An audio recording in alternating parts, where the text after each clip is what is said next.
Welcome to Teams Transformed, the podcast for people who want to see real team transformation. For courageous coaches, curious leaders, and anyone passionate about unlocking the true power of teams. We're your hosts, Georgina and Allard, here to journey with you through transformational insights on how to coach teams with presence, depth, and emergence. Let's explore not just the tools, but the art of transforming teams. Hi, this is Allard, and in this episode, we look forward to talking about the importance of teams, why traditional team development often falls short of achieving real team effectiveness, and what we need to learn as practitioners of real team coaching. Hey, this is our first episode. Very exciting. What should we talk about today? I think we should talk about team coaching. I think that's what people expect after this little intro that I just heard. Okay, so let me ask you, how did you get started in team coaching? Well, I got started in team coaching because thanks to you. I was going to say because of you, like it's all your fault. But I got started in team coaching thanks to you because you and I had been working together for ever since the early 2000s, and I remember you founding the team coaching studio and then being part of that first diploma cohort. I think it was 2017. Which I participated in with lots of passion because I was running into more and more clients asking me, more and more individual coaching clients asking me if I could provide team coaching services for them, and I kept turning that down because I had an inkling that there was something different, of course, about team coaching, but I wasn't quite sure what that was, and so. When you said, "Hey, come on board, we're doing this," but talk about you because you talk about what led up to you founding the team coaching studio and that first diploma. Yeah, well, similar story. We started out around the same time, and but I was doing one-to-one coaching and mainly with chief execs and senior executives. And I had this sort of ongoing, repeated experience of so much of what they brought to the one-to-one coaching sessions was about other people. So they brought, direct report they were struggling to get into relationship with, or struggling with the direct report's effectiveness, or they were talking about a peer, talking about a boss, talking about another team, or talking about the team as a whole. And I kept having the thought, wouldn't it be great if everybody involved was in the conversation rather than trying to approach the conversation just through one person from the outside. So when a chief exec asked whether I would coach his team, I thought that was a great opportunity to put it into practice. So it was really through client requests. And I'm sure that's the same for many listeners here, that we get into one-to-one leadership coaching, and that naturally leads us into leaders' relationships with others and their capacity to influence others and be influenced by others and to work effectively together. Yeah, that really resonates. That notion of bringing everybody in the room. It's I'm always surprised. I'm still surprised that we don't do that more often. What you described there in the one-on-one coaching about the other people that are mentioned in the conversation and that are not there, and it just seems like such an ineffective kind of approach. Yes, and it's almost appealing to the idea of the hero leader. So I'm going to have the conversation with the leader who's meant to single-handedly take back ideas and change how they're relating in order to create the effect that they want to have, the impact they want to have. Which makes sense at some level, but it doesn't make the relationship or the team collectively responsible for its effectiveness. And I think that's the magic of team coaching. But it didn't start out that way for me. When I got into team coaching, did my first few team coaching assignments around the turn of the millennium, 25 years ago now, yeah. I found I was really dissatisfied with the results. It's not that the team didn't enjoy the sessions. They said they had great fun and the sessions were useful. But the work barely scratched the surface of what they really wanted to achieve through the sessions, the shifts they really needed to create. And that left me feeling very frustrated and a bit empty and unfulfilled. You know, I think the magic of coaching is how transformational it can be. And so that was my frustration, and my quest was to say, how can we coach teams in a way that is much more meaningful and impactful than doing the same team workshops we've been doing for the last 30 years. Yeah. Hey, I wonder, and I don't want to get too far ahead of ourselves, but I wonder if that doesn't also have to do with, you know, the difference between horizontal and vertical development. And I think that before I started really working with you and trying to figure out what we mean by emergent team coaching and why that seems to work, and we'll talk more about that, of course, in the following episodes. But I think that up until that moment, what I had done with teams was very horizontal. It was very adding more to the cup, right? In terms of, well, here's another workshop about this particular skill or about that particular skill, and completely sharing your frustration. And I know a lot of other people that I've spoken with share that same frustration too, of it just not sticking. You coming back to the team maybe 6 months after the workshop or after the expensive facilitated event, and hearing that nothing has really changed. Yeah, so by horizontal development, you're talking about adding skills, running workshops around skills, or processing models. And of course, that's where the conventional form of team development, traditional team development, has been over the last 30 years. Largely what's changed has been the model. And we all get excited about a new model, so it seems to me. So, but still, the team's brought together in a room. The facilitator shares the model, teaches why the model is so amazing and so brilliant and so transformational, and then runs some exercises around the model, which makes sense. You know, I'm sure we've all approached workshops that way, anyone who's an intervener, but it doesn't manifest in changes, in lasting, sustainable changes in team. Yet we keep on doing the same thing. Even a facilitated team charter where, and I'm sure you've run these exercises loads of times, Al, where you're asking the team how they need to be with each other to be most effective. What agreements do we need to make about how we're going to work together? And you put them up on a flip chart, you know, and the most common ones people say are open and honest. Mm-hmm. But unless the team really develops the capacity to tune into each other and to relate to each other well, and to know that they're going to be met well when they open up and when they're open and honest, then just having a behavioural agreement about open and honesty isn't going to happen. Yeah. So we need to learn to elevate the conversation, to work more deeply in order to have a greater impact. Yeah. Yeah, it's really, I often think about it in terms of helping teams have the conversations that they ought to be having, but that they're not having, or that they're somehow unable to have. And it's not in a workshop or in a facilitated event that they're necessarily going to have that depth of conversation. They're going to have, you know, they can have a lot of scope in the conversation, but really no, it's not the right kind of environment to dig deeper into things. And because facilitation is beautiful work, isn't it? Yes, absolutely. Yeah. And yet it sometimes, in terms of real team development, it seems to miss the mark.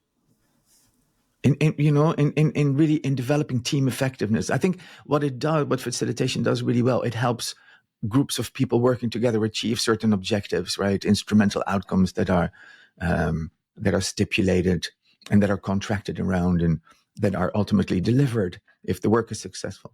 But something's missing. Yeah, so facilitation is great, isn't it? Like you say, for an instrumental outcome, let's say the team needs to spend time together to really think about what is their vision, or what are their priorities, what's their strategy.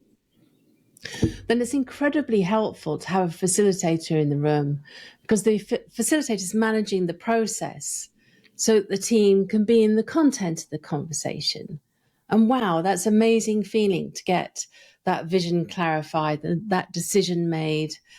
the strategy clarified, a piece of work done. It's very satisfying for everyone. And at the same time, the team hasn't learned how to manage its own process, how to get themselves there. So the team hasn't grown in its capacity.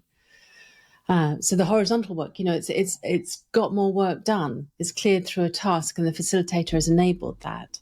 Yeah. But I think where team coaching is so powerful, it's really about growing the team's capacity to do the work by themselves, and that's what makes it more transformational and more sustainable. Yeah. But hey Al, before we get into talking more about what team coaching is and what it isn't, why do you think why do we need to attend teams? Why is team effectiveness so important? Why does it matter?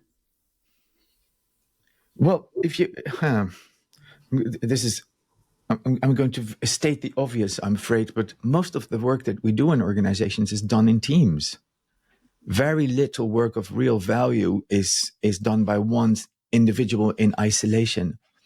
And I don't know exactly how many teams there are in the world, but one way of calculating this very roughly would be to say, well, out of a workforce of 3.4 billion people in the world, let's say that at least 80% of those people spend at least some time working in teams. So that'd be 2.7 billion people spending at least some time in teams. And for the sake of keeping the math simple, take an average team size of 10 people. That's 270 million teams in the world. And we know from research, different sources of research will quote slightly different figures, but the consensus seems to be that 80% or more of those teams never reach their full potential. So 80% of 270 million is like 236 or 240 million teams in the world today that we know are not as effective as they could be, as they want to be. I mean, and when I say not as effective as they can be, that goes from slightly missing the mark to being an absolutely painful experience for all those involved. And yet the work needs to be done in teams. Yeah. That expression, the whole is more than the sum of the parts, is wheeled out quite often. But the idea that a team that's really collaborating together can achieve so much more than one individual can is so true. So it's a no-brainer for organizations to want to tap into the potential, the greater potential that lies within the millions of teams that are out there. And there has been a lot of research on it, but the research weirdly isn't making any difference to the impact. And that's because we can't just think about what needs to be different. We can't just talk about what needs to be different. We have to create transformational change in teams in the here and now. So when I think about teams and organizations, in my experience, many of the leaders that I've coached get promoted because they're a brilliant subject matter expert. Let's say, I've been great in accounts. I then get promoted to financial controller, then maybe to chief financial officer. Many years pass in that process. And I go from being the subject matter expert to leading a team or teams of other financial experts. And my whole training before starting the career was in finance. Perhaps my CPD has been in finance. Maybe the organization or an organization put me on a leadership workshop. So what does that look like? Leadership workshops are usually run off-site. They're usually run with a cohort of individual leaders. Yeah. And the topic might be leadership of self, so about self-awareness, leadership of the organization, and some concepts about how you generate change, let's say, and maybe leadership of team. Yeah, and then, been there, done that. Been there, done that. Yeah. And then that. And then we somehow miraculously hope that this will transfer back to the workplace, right? And that will improve team effectiveness. Yeah, and that leader's meant to take that back to a different context. Yeah. The leader's the only one in the know about the models and frameworks that have been offered, and they're meant to activate that in a team. That is inviting hero leadership. So my thoughts are, wouldn't it be so much better if the unit of learning was the team, not the individual leader? Now, I know individual leaders are learning in cohorts of other leaders, but the learning happens at the individual level within the cohort. It's not about learning as a team. So my encouragement to organizations is to think about how you organize your learning at the team level and make the team collectively responsible for and collectively invited into the opportunity of the developmental process, the learning process of being together as a team. Huge potential in that. So how do we then, as interveners, how do we make the most of that potential? I think that might be a good question to finish with in this first episode. In broad lines, what do we need to learn? How do we need to show up? What's the difference that's going to make the difference? Yeah, great. I like that thought about what's the difference that's going to make the difference. I think the first thing is mindset. So what I realized when I was, 25 years ago, I started working with teams, I realized how much I was holding as the intervener. I was bringing models that I'd had to learn and study and know. So I'm bringing my expertise. I'm trying to design a workshop, link it to what the team wants to get out of the session.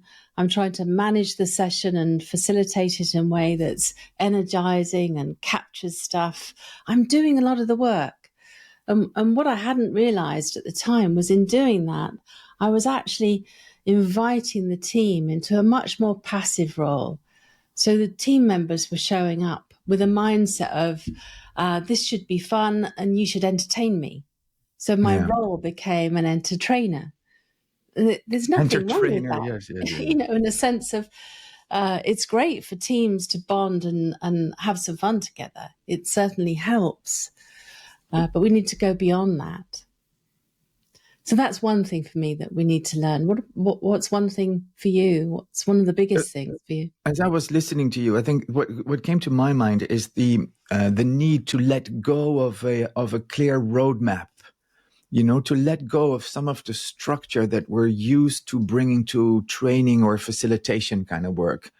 In training and facilitation, there's a clear idea of where what's going to happen at 9 a.m., what's going to happen at noon, and then what's going to happen or what needs to happen by the end of the day. And I think that if to really show up and to be of maximum service to the teams that we're working with, it's about being attuned to what's happening in the here and now, which might be completely unplanned and might not have been an element of the original agenda or the original contract. And so, being mindful of the needs the learning needs that emerge in the moment, and then be willing to work with those. So notice them, name them, and work them.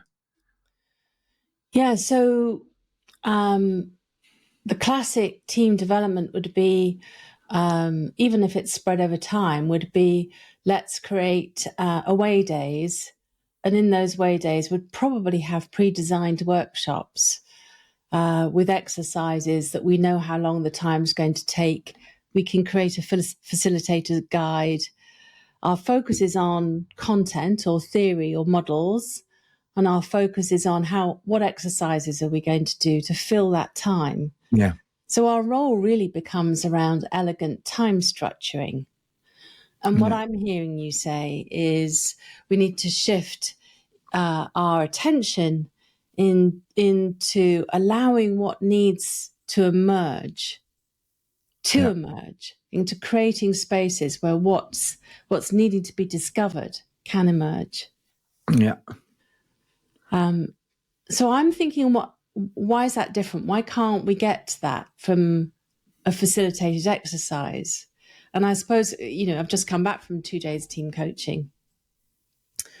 And an interesting thing happened. The team would have liked us initially to facilitate a team charter. They were expecting the flip chart and for each person to speak to what they wanted to see in the team.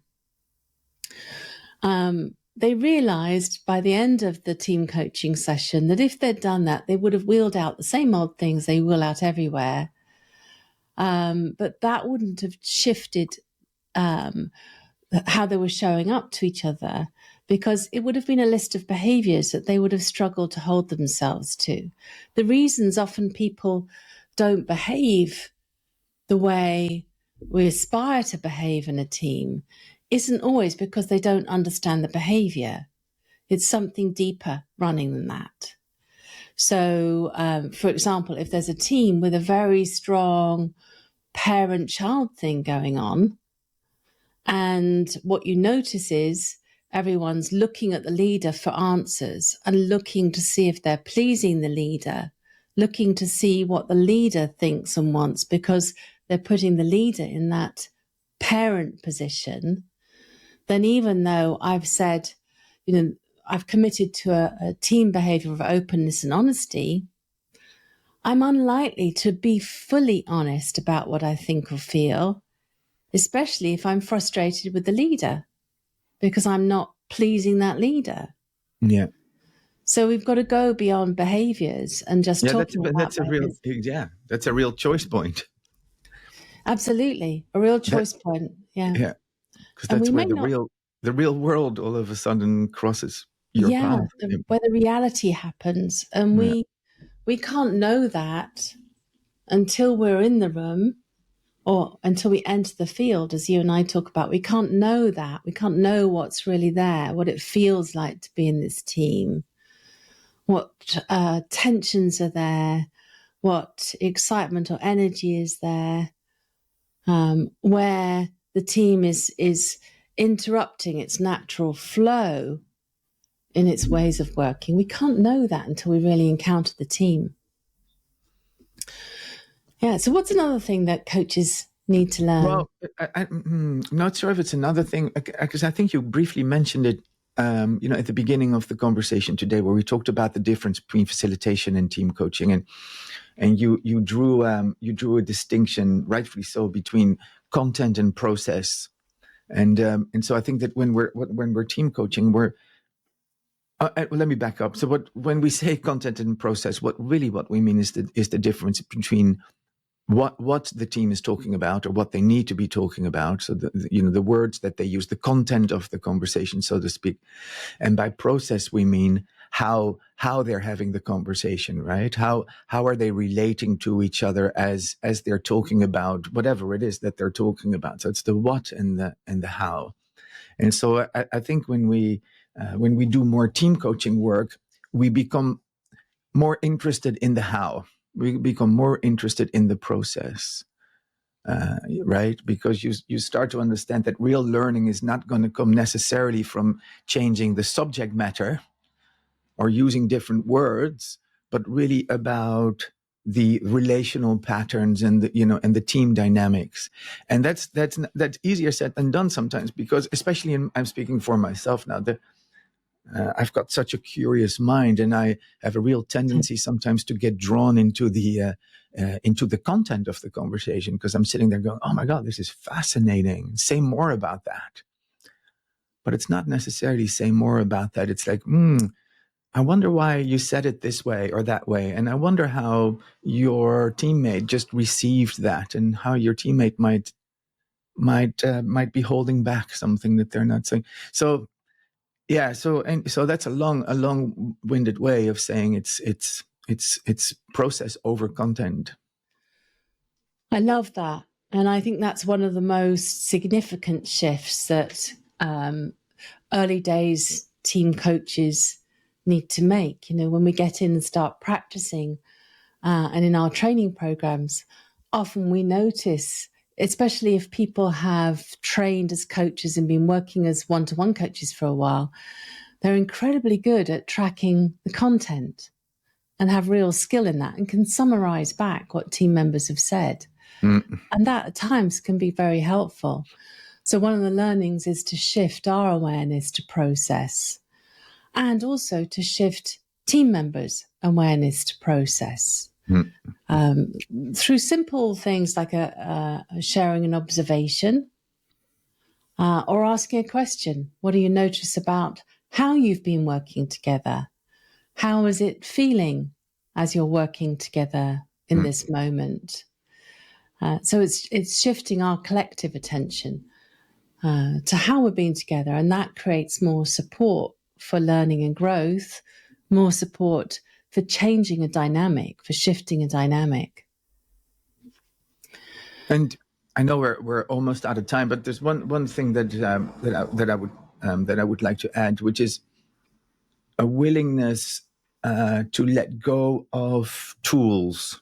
So I remember at one point, I think you had the same thing. I still have it somewhere in a cupboard here, a suitcase, literally a suitcase full of little tools and toys and things that like the perfect trainer's kind of toolkit with anything from little toy figurines to colorful Post-its and all that stuff. And the willingness, there's nothing inherently wrong with any of that, but the willingness to not depend on that, but to really depend on ourselves as the major tool of intervening. So what's often called use of self, this realization that I am, it sounds very conceited, but you know what I mean? I'm the most important instrument in the room here. And what that means is that I'm here to observe things. I'm here to name things. I'm here to intervene through mere presence. All of which can be much more powerful than the Lego blocks. So becoming aware of the impact that our way of being has, developing some range in that, so that we can be choiceful about whether we are softening and inviting to create safety. The ability to track what's happening, the ability to describe what's happening in a way that the team can receive, the ability to invite new, experimentation with new behaviors. All of that is making use of yourself as the tool. One of the things instrument. You said that, Al, I'd like to put a highlighter pen over. You were talking about tracking and being able to share an observation or naming what you're noticing is happening. And I think that's one of the most powerful interventions as a team coach. We want to give voice at times to something that the team has not been able to give voice to. And that can create quite a lot of anxiety or tension for the coach. You can feel a bit of tension rising as you think, can I name this? Take a risk of naming this? Yeah. And you don't want to perhaps worry about risking the team becoming defensive. So the art of naming what you're noticing in a way that it can be received. Yeah. The combination of presence and use of self. Yeah. And the willingness to get that wrong. Yeah, to get that wrong. And to like the Weeble toys, right? You wobble, but you don't fall down. And so that's what we have to learn. Yeah. It's a developmental practice for the coach, isn't it? Yeah. It's not about learning a tool. It's about learning to use ourselves as an instrument of change. I'm sure we'll unpack that more in upcoming episodes of this series. Great. Let's do that. So that's it for today then. See you all soon.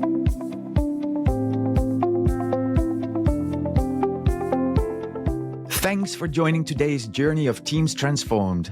If this sparked a new insight or a deeper question, we invite you to sit with it, not to solve it, but to let it unfold. For resources, community and reflection prompts, visit teamcoachingstudio.com.